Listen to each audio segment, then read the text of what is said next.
Being rich or famous does not make someone immune to making choices that destroy lives. In some cases, celebrities have gotten behind the wheel while drunk, turning a night of partying into a scene of chaos and death. These crashes were not just accidents. They were the result of reckless decisions that left victims and families shattered. In this video, we'll uncover 5 real cases where drunk celebrities caused car crashes so disturbing they remain unforgettable reminders of the cost of arrogance and alcohol. It was June 27, 2010, just after 9 p.m. in Montgomery, New Jersey. Fred Seaman and his wife, 60-year-old Helene, had just come back from a weekend trip.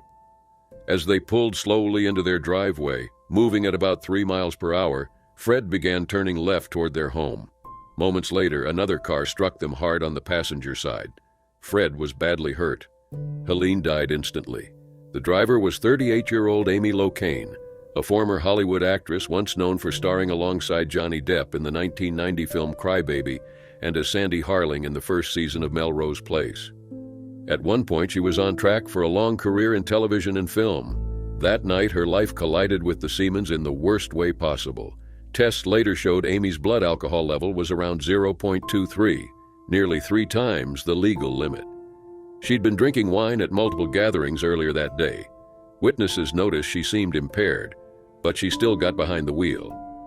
At the time of the crash, she was driving 53 miles per hour in a 35-mile-per-hour zone. The Seamans were nearly in their driveway when Amy's car hit them with force.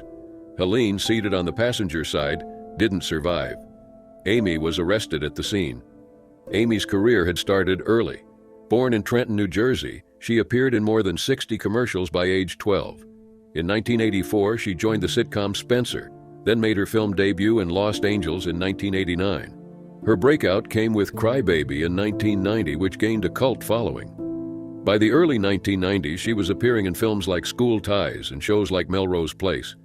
But after just 13 episodes, she left the series. Through the late 90s, her career slowed, and by 2006, she retired after getting engaged to businessman Mark Bovenizer. They married, had 2 daughters, and lived in Hopewell, New Jersey. On the day of the crash, Amy had been to several parties. She originally thought her husband would drive her home, but when he left with their children, she drove herself. She later told police she did not care because her children weren't with her. Minutes before the fatal crash, she lightly bumped another vehicle at a traffic light. That driver followed her, which she claimed distracted her.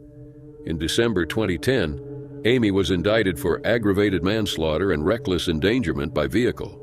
In 2012, she was found guilty of causing death by dangerous driving and battery. She faced up to 10 years in prison, but in February 2013, Judge Robert Reed sentenced her to 3 years, citing her young daughters. She served 2 years and 4 months before being paroled in June 2015. Her release sparked legal challenges.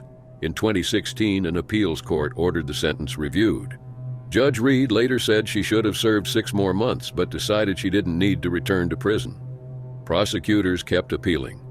In 2019, Judge Kevin Shanahan gave her 5 years, but that ruling was overturned. Finally, on September 17, 2020, Judge Angela Borkowski sentenced Amy to 8 years, requiring her to serve at least 6 years and 9 months before parole. The judge said Amy could have avoided driving that night, but chose not to. She also noted Amy had not fully accepted responsibility. Amy's attorney argued it was unfair to send her back after completing her first sentence, but the court upheld the decision. She served her term at Edna Mahan Correctional Facility for Women and was released on December 20, 2024, 1 day after her 53rd birthday. For Fred Seaman, who suffered serious injuries and lost his wife, no sentence could undo what happened. The events of that night changed multiple lives forever, and those who lived through it will never forget.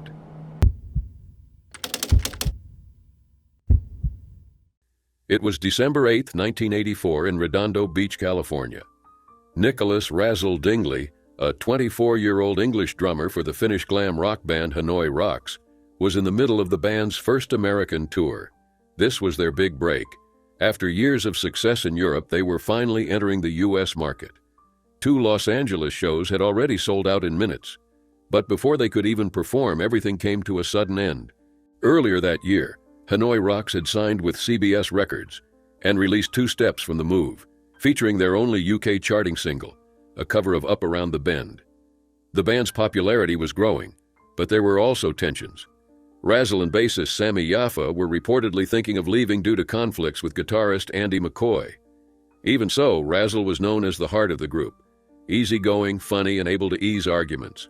Born in Leamington Spa, England, Razzle was adopted as an infant and raised in Binstead on the Isle of Wight by Henry and Irene Dingley. As an only child, he grew up surrounded by music. He later moved to London, playing in punk bands like The Dark and Demon Preacher. In 1982, after meeting Hanoi Rocks backstage, he was asked to join as their drummer and soon replace their previous one. By December 1984, things looked promising, but days before their Los Angeles shows, frontman Michael Monroe broke his ankle. The tour was paused while he recovered. Motley Crue singer Vince Neil invited the band to his Redondo Beach home for a day of drinks and relaxation. That afternoon, both bands drank heavily. When the beer ran out, Neil offered to drive to a liquor store. Razzle went with him. Neil, clearly intoxicated, drove his red 1972 De Tomaso Pantera with Razzle in the passenger seat. Neither wore seatbelts. On the way back, Neil lost control on the 600 block of the Esplanade and hit a Volkswagen head-on. Inside were 20-year-old Daniel Smithers and 18-year-old Lisa Hogan, both left with serious brain injuries. Razzle, taking the full impact on the passenger side, was rushed to the hospital but pronounced dead at 7:12 p.m. Andy McCoy and Motley Crue drummer Tommy Lee were out looking for them when they came upon the scene. They saw Neil in handcuffs and learned Razzle had been taken to the hospital. Minutes later, McCoy called the band's manager, Seppo Vesterinen, to tell him Razzle was gone. Neil's blood alcohol content was 0.17, nearly twice California's legal limit of 0.10. He was charged with vehicular manslaughter and driving under the influence. In September 1985, he accepted a plea deal, 30 days in jail, 5 years probation, 200 hours of community service, and $2.6 million in restitution. He served only 19 days, reportedly paying $2.5 million to shorten his time. Families of the victims believed the sentence was too light. Lisa Hogan's mother pushed for Neil to spend time with brain injury patients so he could grasp the harm caused. Daniel Smithers' lawyer noted that keeping Neil out of prison allowed him to work and pay restitution, but also meant he might never fully face the weight of his actions. Motley Crue's albums began including warnings about drinking and driving. Their Theater of Pain record was dedicated to Razzle, but Hanoi Rocks couldn't recover. Michael Monroe left in early 1985, and by May, the band had played their last show. Razzle was buried in Binstead. In later interviews in Motley Crue's autobiography, The Dirt Confessions of the World's Most Notorious Rock Band, Neil gave his own account of the crash, though critics say it downplayed the victim's suffering.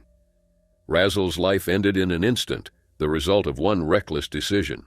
In just 2 years with Hanoi Rocks, he had left a mark on the glam rock scene, influencing future bands like Guns N' Roses. But he never got to see how far his music could go. It was December 2, 2006, in Beverly Hills, California. Lane Garrison, a 26-year-old actor best known for playing David Tweener Apolskis on Prison Break, had recently left the show and was still adjusting to life in the spotlight. But that night, a series of choices would leave one person dead, 2 others badly injured, and change Lane's life forever. Lane grew up in Richardson, Texas, in a difficult home environment. At 17, he left his mother's house and moved in with local minister Joe Simpson, father of Jessica and Ashley Simpson. He stayed with them for a year, graduated from J.J. Pierce High School in 1998, and then drove to Los Angeles at 18 to pursue acting. Years of struggle followed until his big break in 2005 with Prison Break. For a short time, it seemed like his career was finally taking off. On the night of December 2nd, Lane met 3 teenagers outside a Beverly Hills liquor store. One was 17-year-old Vahan Sityan, a Beverly Hills high school student. The 2 girls with him were just 15. Lane provided them with alcohol, and the group decided to go to a high school party together. Lane had just met them that night. Investigators later confirmed that he had been drinking and had also used illegal substances before getting behind the wheel of his SUV. At some point after the party, all 4 left in Lane's Land Rover. Vahan sat in the front passenger seat, while the 2 girls sat in the back. While driving through Beverly Hills, Lane lost control, jumped a curb, and slammed into a tree. The impact destroyed the front of the vehicle and was so loud that nearby residents called emergency services immediately. First responders arrived at a chaotic scene. Vahan was unresponsive and rushed to the hospital, but he did not survive. The two girls in the back seat lived but suffered serious injuries. Tests later showed Lane's blood alcohol level was more than twice the legal limit in California, and he tested positive for drug use. Investigators determined he was fully responsible. The crash quickly became headline news. By the end of December, Lane faced charges of vehicular manslaughter, misdemeanor driving under the influence, and 3 counts of providing alcohol to minors. From the start, he admitted fault. Prosecutors revealed the timeline: meeting the teens outside the liquor store, supplying alcohol, attending the party, and driving impaired. On August 2, 2007, Lane pleaded guilty to all charges. On October 31st, he was sentenced to 40 months in prison, 3 years and 4 months, followed by 4 years of parole. He was also ordered to pay nearly $300,000 in restitution. The family of Vahan Setien, along with one of the injured girls, Michelle Ohana, filed a civil lawsuit, later resolved privately. Lane served his time at the California Correctional Institution in Tehachapi, ultimately spending about 19 months behind bars before his April 2009 release. In limited public comments, he described the year as the hardest of his life and said he hoped others would learn from his mistakes. But trouble followed him. In 2012, he was accused of physically attacking his then-girlfriend, Ashley Mattingly. He pleaded no contest, agreed to attend self-help classes, complete 52 Alcoholics Anonymous meetings, and perform 8 hours of community service, avoiding jail time. Lane returned to acting in later years, appearing in Bonnie and Clyde and Camp X-Ray. In 2018, he became a father to a daughter with his fiancée, Mary Caitlin. Still, the 2006 crash remains tied to his name. Vahan was only 17 with a future ahead of him. The two girls lived, but their recovery was long, and Lane, once a TV star, had to live with the weight of what happened. One night, one decision, and lives forever changed. It was June 20th, 2011, around 3:30 a.m. in West Goshen Township, Pennsylvania. Ryan Dunn, a 34-year-old stunt performer from the show Jackass, had just left a bar called Barnaby's in Westchester. He was with his friend Zachary Hartwell, a 30-year-old production assistant who had worked on Jackass No. 2. Earlier that night, Ryan had posted a photo on Twitter of the two of them drinking together. Just hours later, both would be gone. What followed was not a typical car crash. Police called it one of the worst they had ever seen. Ryan's Porsche 911 GT3 was going between 132 and 140 miles per hour in a zone where the limit was 55. At some point, he lost control. The car tore through a guardrail, went airborne into a wooded area, and struck a tree head-on. The impact caused the vehicle to burst into flames. Investigators said it broke apart before the fire even started. West Goshen Police Chief Michael Carroll described the wreck as the most severe he had ever seen. The remains of the Porsche were almost unrecognizable, blackened debris scattered among the trees. Both Dunn and Hartwell died at the scene. Ryan's body was so badly burned that he was identified through tattoos and hair. Witnesses later said Dunn had been drinking between 10:30 p.m. and 2:21 a.m. The bar's manager claimed he did not appear obviously impaired, but his toxicology report showed a blood alcohol level of 0.196%, more than twice Pennsylvania's legal limit. For Ryan's friends, the news was crushing. Bam Margera, his longtime friend and co-star, had known him since high school. Together they had started filming reckless pranks under the name CKY, short for Camp Kill Yourself. Those tapes caught the attention of Johnny Knoxville, who brought them into his new MTV show Jackass in 2000. Ryan quickly became known for volunteering for the most dangerous stunts. On set, he earned the nickname Random Hero. His personal life also reflected that risk-taking nature. He loved high-performance cars and had 23 driving citations, including 10 for speeding. In 2005, he had been arrested for impaired driving but still kept up his fast-driving habits. His career wasn't without injury. In 2006, while filming Jackass No. 2, a stunt involving a horse left him with a severe injury and a life-threatening blood clot. Around the same time, he was diagnosed with Lyme disease, leading to years away from the spotlight. By 2010, Ryan returned for Jackass 3D and seemed happier, reconnecting with friends. On the night of the crash, he and Hartwell, who had recently married and served in Iraq, were celebrating a new deal together. As they sped down Route 322, the Porsche left a skid mark over 100 feet long before leaving the road. Both men died from the combined impact and fire. Bam later revealed that Ryan had once crashed in that exact spot in 1996, rolling his car 8 times. The public reaction was mixed, grief from fans and friends and criticism from others. Film critic Roger Ebert posted a controversial remark about drinking and driving, which drew backlash. In August 2012, Hartwell's parents filed a wrongful death lawsuit against Dunn's estate and the bar, claiming negligence. It was later settled privately. Ryan's family thanked fans for their support. Bam Margera described him as his best friend and the happiest person ever. Ryan once said that if anyone found out he died the next day, they should not be sad for him because he would have died with a smile on his face.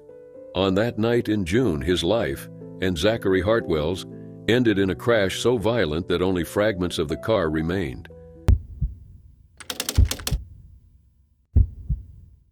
It was January 4, 1970 in Hatfield, Hertfordshire, England.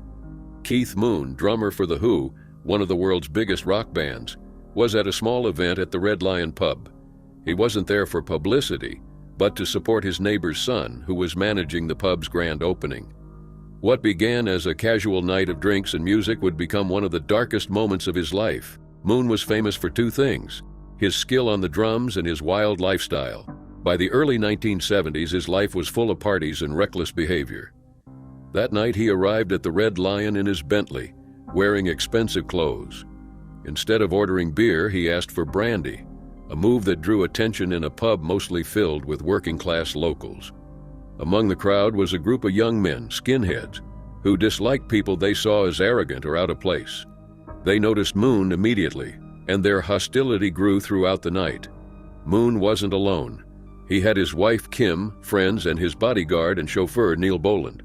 Boland's job was not just to drive, but to protect Moon. Moon knew he'd be drinking and wanted to avoid trouble, but trouble found him anyway. As tensions rose, the group decided to leave. Boland went outside to bring the Bentley around. When the car appeared, the skinheads turned aggressive. They surrounded it, throwing coins and rocks, banging on the windows and rocking the vehicle. Boland stepped out, either voluntarily or after being pulled, and tried to confront the crowd.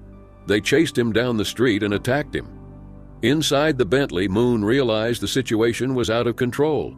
Though he hated driving and had no license with him, panic took over. He got behind the wheel.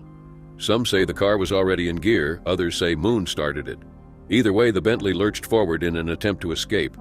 But unknown to Moon, Boland had fallen in front of the car during the chaos. Moon drove about 100 yards before stopping, thinking the crowd was still chasing them. But the people running behind were bystanders trying to warn him. When he got out, he saw Boland trapped underneath. He had been dragged the full distance, suffering severe injuries that proved fatal before reaching the hospital. The Bentley had only been going about 10 miles per hour, but the impact was devastating. Moon was arrested and charged with causing Boland's death, driving under the influence, driving without a license, and without insurance. 6 weeks later, the court ruled Boland's death an accident. The judge said Moon had no choice but to flee, and there was no moral blame. The jury cleared him of the death-related charges within 10 minutes. He only pleaded guilty to the driving offenses. But Boland's family rejected the verdict. They suspected a cover-up, believing Moon's celebrity status had shielded him. Some claimed Kim, not Keith, was the driver. Witness statements were unreliable due to heavy drinking and the confusion of the night, but most inside the car identified Moon as the driver. Moon offered help to Boland's family, but they refused. Friends said he never recovered emotionally.